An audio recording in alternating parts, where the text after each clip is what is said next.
I think I finally figured out how to get OBS to work properly with Genshin Impact, and so I decided I will start to do a little bit of videos with Genshin in the background. Kind of want to just start diversifying my portfolio of games that I feature. Like, the channel will continue to be just chattering about whatever's on my mind, but I think it'd be cool to kind of have more different things that I'm playing versus just ESO.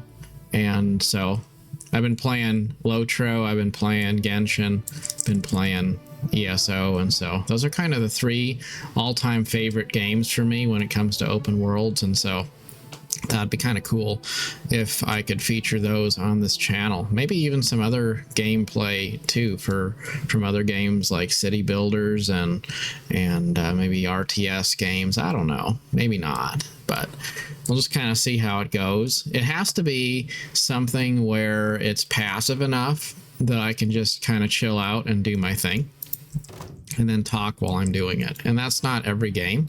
It really depends on the game, like whether it's going to be possible to to do that effectively. In any case, today I wanted to talk about the topic of dark topics in games, and should they be there, should they not be there? And I just what I found is, like, one reason why I appreciate Genshin Impact so much is that it's a really pleasant atmosphere in the game. Like, even if you have enemies or bad guys on some level, like, they're not really evil. They're more just kind of, I guess, misunderstood, like they're not, it's not really like the skeletons and the the evil kind of vibes, like D&D sort of vibes that you'd have in other games, like Baldur's Gate 3, for example. It's a pretty beautiful and amazing game to a point, but then those dark, morally ambiguous themes, they kind of get old after a while. You start to feel like I'd like something that just feels more light and cheerful and positive, I guess. And Genshin Impact is pretty much the definition of that. I actually think that for games in China, it's kind of frowned on having those dark sort of evil themes. So in a game that's in China, you're more likely to see something that's a little more innocent versus something that looks, I guess, demonic, for lack of a better term. And I'm not opposed to exploring more dark topics, but I also think maybe sometimes it goes too far. Maybe we'd benefit more from something that is, I guess, a mixture of light and dark. Because what it is that, like Lord of the Rings, it's a great example. Lord of the Rings has a lot of really dark themes, but it also has a lot of really light themes. It has a lot of really positive, peaceful themes. So when you spend a bunch of time in the Shire and then you go to, Mordor, well, what a contrast that is, right? But it's that contrast that really sends the message that evil is important because it's a mechanism for exploring the importance of good. But in some games and in some fantasy IPs, it's just something that's there for no particular reason at all. It's sort of like, I think we try to get attention by doing things that are groundbreaking or in some way really abnormal. And initially there's a shock value because people look at it and they say, wow, that's, you know, that's really crossing some social barriers there. That's really exploring a topic that feels maybe controversial, until it just becomes the norm. And then it's not special at all. It's just, let's see how evil and big of a scary monster we can make for a video game. And the truth is, it doesn't even look scary anymore, because there isn't any lead up to facing off against this grand and dramatic evil. It's just there. Like, somebody just sat there and designed the baddest looking monster they could think of, and then they designed another one and another and another, and it stopped being special after the 500th one, and it just became a design style at that point. And I think that's disappointing in a way, because it detracts from the sense of gravity when there was a lot of contrast between darkness and light. That's one reason why I think Lord of the Rings Online is an amazing story and MMO, because it does have that contrast between light and dark. Or in the case of Genshin Impact, I like it because it proves that you don't even necessarily have to have a really, really dark theme in order to allude to serious topics. Genshin Impact does not seem like it's a serious game particularly, and yet it does explore topics which are relevant in the world. It explores topics like censorship and tyranny and the importance of freedom. It explores different cultures, and it does a lot of different things that are a tip of the hat to real world issues, but it does it in a way that's very uplifting. It's very peaceful and happy, and it always leads every character, even the dark characters or the bad characters, it leads them around in a redemption arc, so that you wind up ending the story maybe having defeated the bad guy, but also the bad guy gets redeemed in the end. And we wind up understanding that maybe he did bad things, but that doesn't mean that he was all bad through and through. And so that sense of always kind of coming back around to explain why, you know, I guess every character has a reason for who they are, and trying to come away with a sense of understanding at the end of the day, to not paint any characters as purely good or purely evil, and instead look for the good in everyone. Like, that's kind of a cool design choice and style of storytelling, and I like that in Genshin Impact.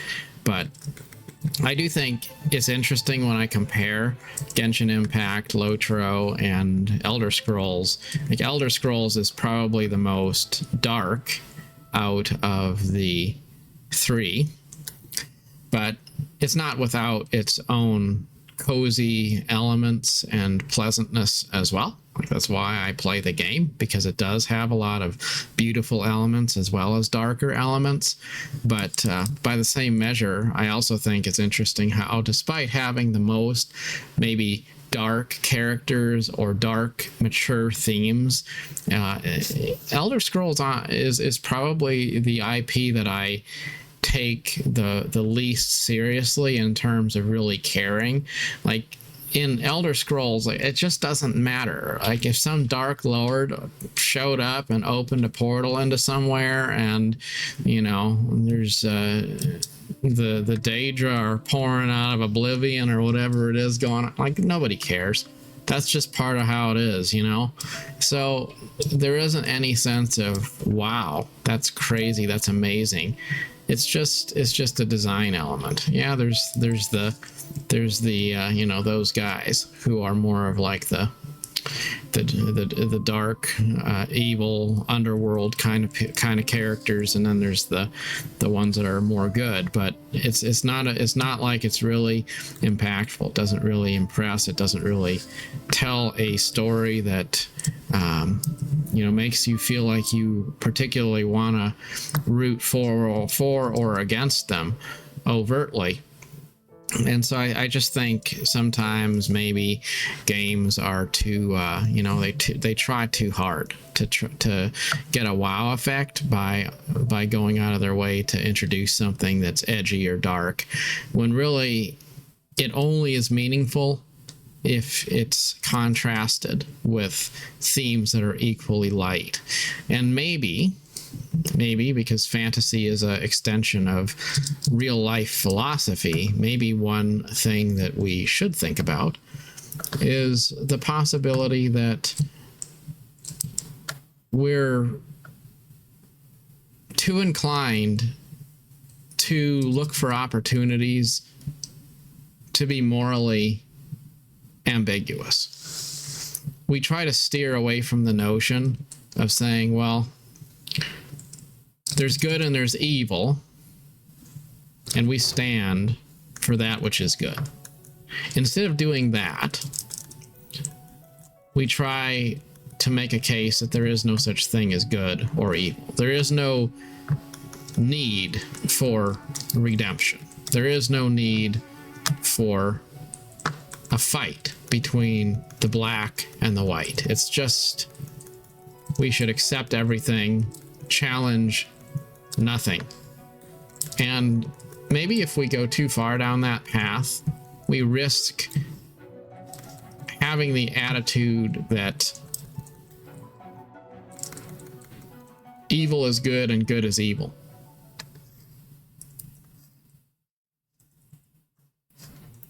And maybe in a world where you can be anything, we stop having any sense that we need to be anchored to anything real, to anything good, to any sense of moral superiority. And then there's the forms of light and darkness, but there's not really any context to make us care which is which. Truly great stories always give you a reason to care. They give you a reason to know why something is good and why something is evil.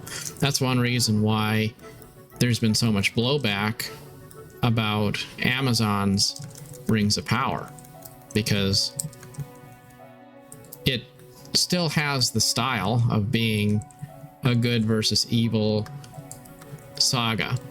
It has the style of Lord of the Rings, but it all feels kind of superficial. Despite the fact I am a fan of it, I do enjoy it, it doesn't feel like it has the gravity that Peter Jackson's trilogy did. Because it just doesn't. It's not the same production value. It's not the same thing at all. And it doesn't have to be. It's just, you know, what makes a story epic and amazing. And I think it's a sense of redemption. It's a sense of fighting through something that's difficult, something that's dark, something that's frightening, and then coming out on the other side and seeing the dawn break and having this sense that after a long night, morning has broken. That's what makes a story so amazing, so memorable. And if you don't believe that redemption should be the end goal for all of us, if you don't have this idea that we should be striving to some particular end, then what is the point? Like, why are you leveling? Why are you grinding?